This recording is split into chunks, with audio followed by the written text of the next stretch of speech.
Before the ships came, the Taíno lived in a world of sunlight and sea. They fished by moonlight, grew food from rich soil, and danced under the stars. But one morning, they saw strange sails on the horizon.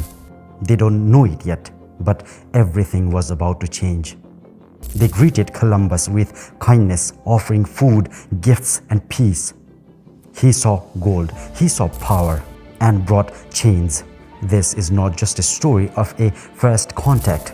This is the story of a people who welcomed strangers and were nearly erased for it. Today, we return to their shores, not to speak for them, but to listen. This is the story of the Taíno and Columbus, and this time we tell it right.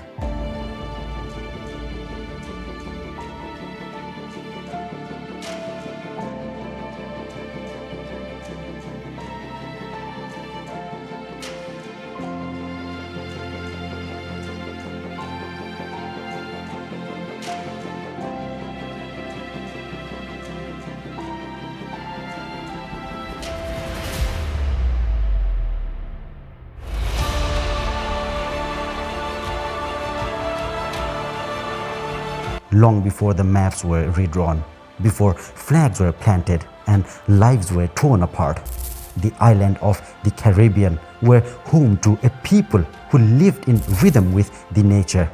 The Taíno, they were not just scattered tribes, they were thriving civilizations across islands like Hispaniola, Boriken, now Puerto Rico, Cuba, Jamaica, and the Bahamas. The Taíno built villages that sang with life. Their homes were round, made of wood and palm leaves, built strong enough to survive tropical storms.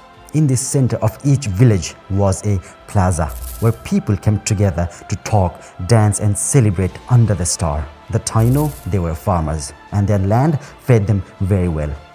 They planted cassava, a root crop that they baked into flatbreads. They grew sweet potatoes, peppers, peanuts, and corn. Their gardens were smartly designed, raised up to protect from flood, shaped in a circle to honor the earth. They fished in rivers and oceans, gliding across the waves in long canoes carved from giant trees. Some of these canoes were so large they could carry 40 or 50 people at once. Their leaders were called kakis, wise men and women chosen by birth or respect. The kakis didn't rule with fear. They listened, advised, and guided. Every major decision was made with the help of the elders and spiritual leaders called buhikes, who carried the old knowledge and stories. To the Taíno, the world was alive with spirit. They believed in zemes, sacred spirits that lived in stones, rivers, and in animals and in stars. When they danced and played their drums at night, it wasn't just for fun. It was a way to honor the earth and to speak to the unseen world. Children grew up playing in the ocean and learning the stories of their ancestors. They were taught to respect the land, to share with neighbors, and to live in balance. There was no greed for land, no hunger for gold. Life was not perfect, but it was peaceful, and it was theirs. But they had no idea that across the ocean, ships were being prepared, that a man named Columbus had convinced Queen to fund a voyage, that soon the wind would bring something that they had never seen before. Wooden giants on the horizon, filled with men chasing myth of wealth and glory. And when those ships came, the world of the Taíno would never be the same again. It was a quiet morning in 1942, when the Taíno fishermen first spotted a strange shape on the horizon.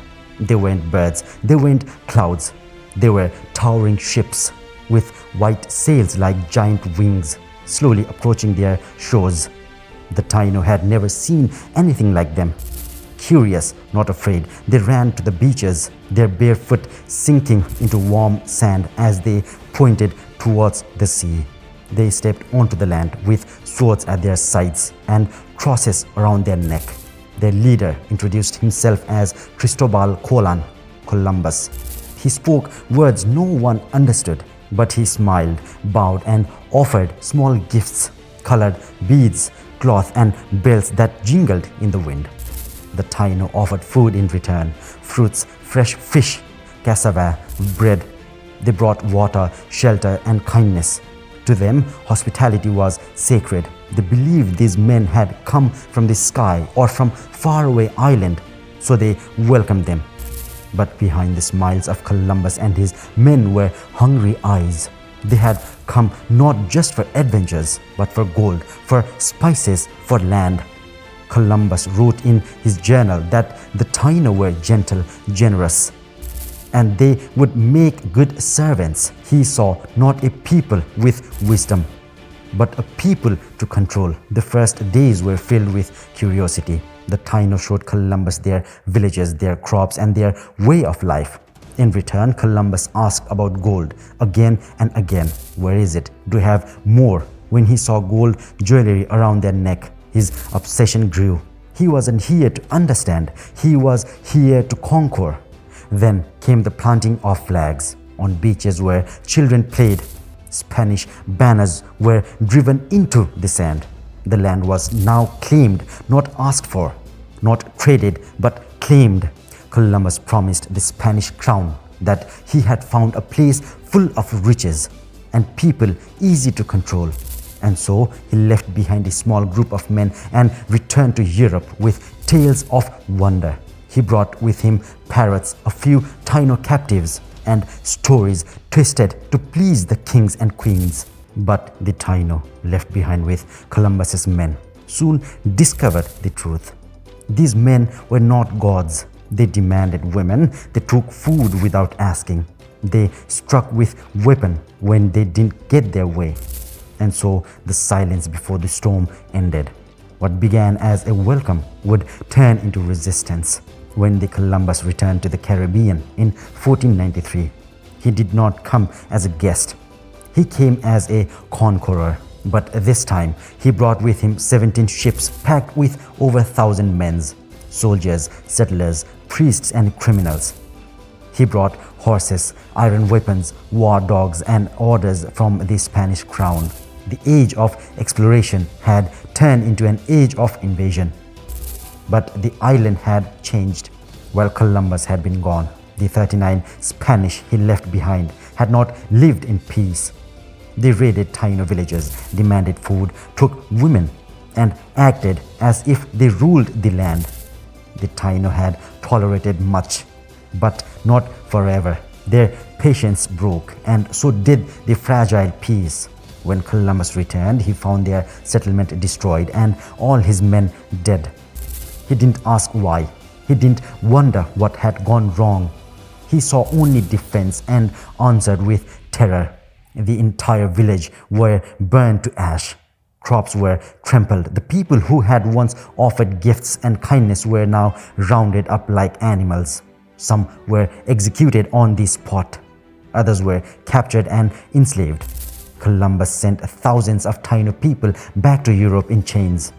Most died before they reached Spanish shores, their bodies tossed into the sea like unwanted cargoes. Back on the island, a new rule was enforced, one carved into the flesh and fear. Columbus demanded gold. Every Taino over 14 was ordered to bring a small bell filled with gold dust every 3 months. If they failed, they were punished with brutal cruelty. Many had their hands cut off and were left to bleed. Others were whipped until their back tore open. Some fled into the mountains, hiding in caves and forests, starving, broken, but still alive. But the Taino did not surrender easily. They fought back using bows, spears, and the terrain they knew so well. They ambushed Spanish patrols. They struck from the shadows, quick, brave, desperate. Warriors like Caunabao, a chief from the central mountains, led raids against Spanish forts. He was on the first to see through Columbus's promises and fight for his people's freedom. But the Spanish had steel swords, musket, horses, and war dogs trained to kill. And they had no interest in mercy. Caunabao was eventually captured through deceit, offered gifts, then chained like a beast and shipped across the sea. He died before ever reaching Spain. Still, resistance burned. Across the island, group of Taíno fled deeper into the wild, forming rebel bands that refused to be conquered. Their number shrank, but their spirit held.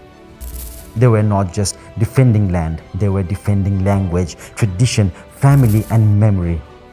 Every arrow fired was a cry, "We are still here." Disease followed the invaders: smallpox, measles, influenza. Illness the Taíno had never known and could not fight.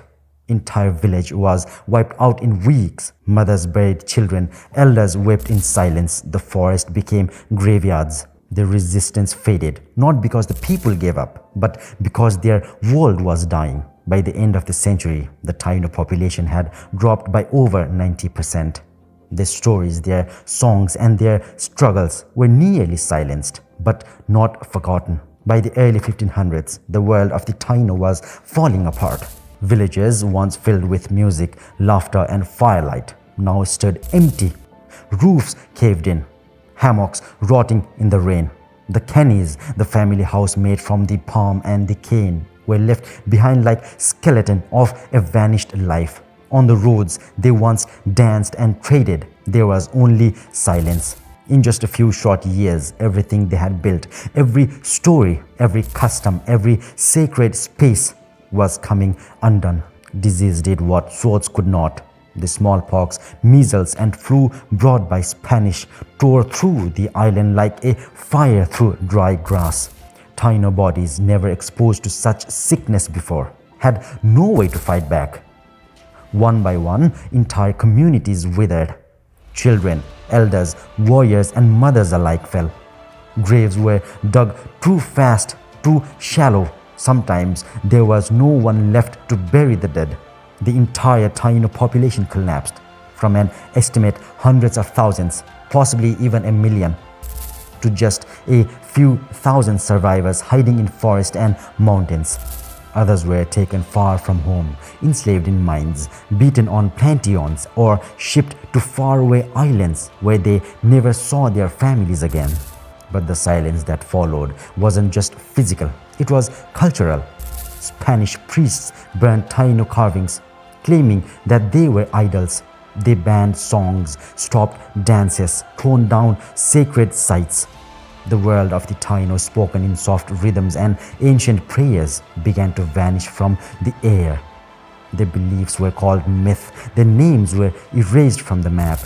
The invaders wrote the history, and in their pages the Taíno were declared extinct, but they were not. In the homes across the Caribbean, especially in places like Puerto Rico, Cuba, and Dominican Republic, grandmothers whispered stories they were told as children. Parents taught their children to plant cassava, to fish with woven nets, to carve symbols into woods. Some families passed down words, broken but scattered. And in recent decades, something powerful began to rise: remembrance. Taíno descendants, long told they were no longer existed, began to reclaim their past. They studied old glyphs, remembered forgotten songs, and gathered oral histories that had survived in secrets. DNA studies proved what Hots had always known: the Taíno never really disappeared. They endured, not as a ruin or a ghost, but as a living blood. Their survival is a quiet rebellion, a rejection of the lie that conquest erases everything. Their survival is a quiet rebellion, a rejection of the lie that conquest erases everything, a reminder that even in silence, memory waits to be awakened. The story of the Taíno is not just a tale of loss, it's a story of what it means to survive erasure and to return with fire in the soul. When we think of history, we often picture ruins, old maps, names etched in stones. But for the Taíno, their legacy isn't just in the past, it's in the living, in the rhythms of the drums, in the carvings reborn in new hands, in the children who now speaks the name their ancestors were told to forget. They were never extinct, they were silenced, but only for a time. Today, across the Caribbean and beyond, Taíno descendants are rising, reclaiming their language, reconnection with the land, and retelling their story on their own terms. They are artists, activists, teachers and elders carrying our culture that refused to die. Their presence challenged everything we were taught, that discovery meant progress, that conquest meant civilization, that native people vanished like morning mist. No, the Taino were never gone. They were made invisible, and now they're becoming seen again. Their story is also a mirror, one that forces us to ask what voices we have silenced in our own world, whose land we stand on, whose songs we've forgotten, and whether we too are writing history that leaves others in the shadows. And when we remember the Taino, not as a victim, but as a people of spirit, of sky, of sea, we honor more than the past. We honor the truth. Thank you for walking through the time with CTT Stories, ladies and gentlemen. If this story moved you, please like, comment and subscribe. Drop the words "still here" in the comments if you believe the Taino story deserves to be heard by the world. Until next time, stay curious, stay respectful, and remember, the past doesn't sleep. It waits to be remembered. And I'll see you in the next one.